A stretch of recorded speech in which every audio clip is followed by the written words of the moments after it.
जय हिंद, नमस्कार, स्वागत है आपका एक महत्वपूर्ण वीडियो में। तो आज हम बात करेंगे सैनिकों, पूर्व सैनिकों के बच्चों के लिए के महत्वपूर्ण अपडेट और वेलफेयर के बारे में विस्तार से जानते हैं इस वीडियो के माध्यम से।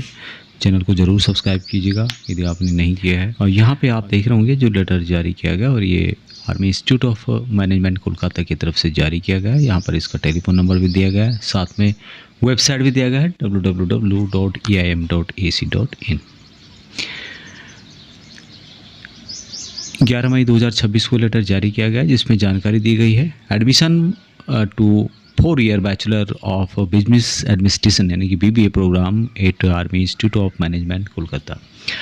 यह पत्र army institute of management Kolkata द्वारा जारी किया गया जिसमें कि सेना के पूर्व सैनिकों और जो सर्विस सोल्जर हैं उन बच्चों के लिए 4 वर्षीय BBA यानी कि bachelor of business administration programme में एडमिशन सत्र 2026 से जुड़ी महत्वपूर्ण जानकारी बताई गई है। यदि आप यहाँ पे आगे देखेंगे कोर्स के बारे में यहाँ पे महत्वपूर्ण जानकारी दी गई है, और जिसमें बताया गया है कि army institute of management Kolkata AIM के यहाँ आर्मी वेलफेयर एजुकेशन सोसाइटी के तहत काम करता है। इसके बारे में यहाँ पर जानकारी बताई गई है। दूसरा यहाँ पे बताया गया है कि कोर्स 4 वर्षीय BBA यानी कि डे बोर्डिंग प्रोग्राम के बारे में है। तीसरा है कि यह कोर्स राष्ट्रीय शिक्षा नीति NEP 2020 के तहत AICTE द्वारा मान्यता प्राप्त है। AICTE का मतलब हो गया all India council of technical education, और मौलाना Abdul Kalam Azad university of technology पश्चिम बंगाल से एफिलिएटेड है, संबंध है। अब यहाँ पर एडमिशन प्रक्रिया के बारे में महत्वपूर्ण जानकारी दी गई है। यहाँ पर एडमिशन प्रक्रिया से पहले इस वर्ष 4 वर्षीय BBA प्रोग्राम में एडमिशन माकौथ वेस्ट बंगाल द्वारा आयोजित होने वाले कॉमन एंट्रेंस टेस्ट यानी कि CT के जरिए होता है, और उसकी जानकारी यहाँ पर दी गई है कि कब कब CT होगा। तो स्टार्टिंग डेट जो ऑनलाइन एप्लीकेशन अप्लाई करने की 2 मई 2026 बताई गई है। क्लोजिंग डेट जो ऑनलाइन एप्लीकेशन की है 22 मई 2026 है, और डेट ऑनलाइन एडमिनिस्ट्रेशन टेस्ट यानी कि जो टेस्ट होगा यहाँ पे 31 मई 2026 को होगा।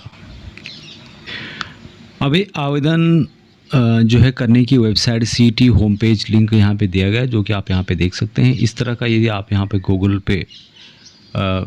में टाइप करेंगे तो आपको सीधे ये जो लिंक है इसकी ऑफिशियल वेबसाइट पर ले जाएगा, जहाँ से कि आप अप्लाई कर सकते हैं, या फिर आप इसकी ऑफिशियल वेबसाइट में भी जा सकते हैं। ऑफिशियल वेबसाइट क्या है इसकी?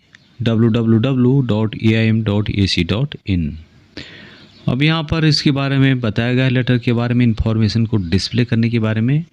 यह पत्र जिला सैनिक बोर्ड हावड़ा के सचिव को संबोधित है, जिसमें अनुरोध किया गया है कि वे इस जानकारी को अपने नोटिस बोर्ड और मुख्य जगहों पर लगाएं, ताकि सभी जो भी पूर्व सैनिक YSM हैं या फिर जो सर्विंग सोल्जर्स हैं या वार्ड्स हैं उनके बच्चों को या उन तक जानकारी पहुंच सके और वहां इस अवसर का फ़ायदा उठा सके। पूछताछ और संपर्क से संबंधित यहां पर नंबर्स दिए गए हैं। अगर आपको एडमिशन से जुड़ी कोई भी जानकारी चाहिए तो आप नीचे संपर्क कर सकते हैं। यहां पर आप देखेंगे दिए गए हैं डॉक्टर RN चट्टोपाध्याय जी का नंबर है, डॉक्टर अभिषेक भट्टाचार्य का नंबर है, और JW जूनियर वारंट ऑफिसर के राव जो कि रिटायर है उनका नंबर दिया गया है।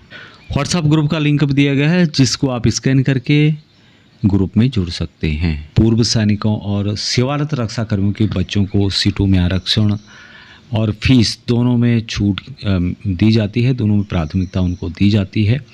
चूँकि यहाँ कॉलेज और आर्मी वेलफेयर एजुकेशन सोसाइटी यानी कि AWES के तहत आता है, इसलिए इसका पूरा ढांचा ही सैन्य परिवारों को ध्यान में रखकर बनाया गया, और इसमें मिलने वाली छूट और फायदों से संबंधित आप जानकारी इसकी ऑफिशियल वेबसाइट में भी देख सकते हैं, और जो नंबर है उससे भी पूछ सकते हैं यदि आपको जानकारी नहीं है तो। कॉलेज की कुल सीटों में से 80% सीटें पूर्व सैनिकों और सेवारत सैनिकों और युद्ध विधवाओं के बच्चों के लिए पूरी तरह से रिजर्वेशन उनको दिया जाता है। बाकी 20% सीटें सामान्य यानी कि जनरल कैटेगरी के लिए होती है।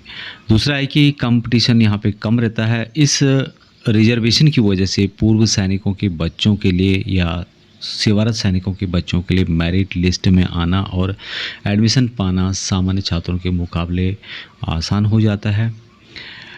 बाकी आप इसकी ऑफिशियल वेबसाइट से भी ज़्यादा जानकारी प्राप्त कर सकते हैं। जो भी यहाँ पर इससे संबंधित कोर्स करना चाहता है